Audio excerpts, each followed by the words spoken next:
এক মুঠো খাবারের জন্য এই হাহাকার। মাটি আর বালুতে ছড়িয়ে পড়া গম, চাল, এমনকি আটাও কুড়িয়ে নেওয়ার জন্য চলছে লড়াই। কারণ গাজায় 1 কেজি আটার দাম এখন বিশ্বের সর্বোচ্চ।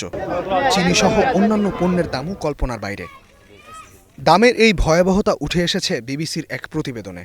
এতে বলা হয়েছে, গাজায় সম্প্রতি 1 কেজি আটার দাম ঠেকেছে $80, যা বাংলাদেশি টাকায় প্রায় 10,000 টাকা। অথচ 2023 সালে গাজায় ইসরায়েলি বর্বরতা শুরুর আগে 1 কেজি আটার দাম ছিল মাত্র 40 সেন্ট বা বাংলাদেশি টাকায় 50 টাকা। মাত্র 2 বছরেরও কম সময়ে সেই 48 টাকা কেজির আটাই এখন 10,000-এ পৌঁছেছে। শুধু আটাই নয়, অন্যান্য সব পণ্যের দামই এখন আকাশছোঁয়া। গত জুলাইয়ে গাজার chamber of commerce and industry প্রকাশিত এক প্রতিবেদনে উঠে এসেছে দাম বৃদ্ধির ভয়াবহ পরিস্থিতি। এতে দেখা যায়, গাজায় যুদ্ধের আগে যেখানে চিনির দাম ছিল মাত্র 89 সেন্ট বা 108 টাকা কেজি, এখন তা $106 বা প্রায় 13,000 টাকা। একইভাবে যুদ্ধের আগে যেখানে আলুর দাম ছিল কেজি প্রতি 59 সেন্ট, এখন সেটি বেড়ে $30 বা 3,500 টাকা। ইসরায়েলি বর্বরতায় ভূখণ্ডটিতে অন্যান্য কৃষিপণ্য উৎপাদনও মারাত্মকভাবে ব্যাহত হচ্ছে।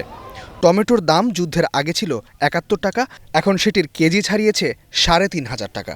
খাবার তেল ছিল 324 টাকা লিটার, এখন তা 3,000 টাকা। চালের দাম ছিল প্রতি কেজি 290 টাকা, এখন সেটি 2,400 টাকা। অন্যদিকে শিশু খাদ্যের দামও আকাশচুম্বী। যুদ্ধ শুরুর আগে গাজায় বেবি ফর্মুলার 400 গ্রামের প্যাকেটের দাম ছিল 900 টাকা, এখন তা বেড়ে হয়েছে 6,200 টাকা।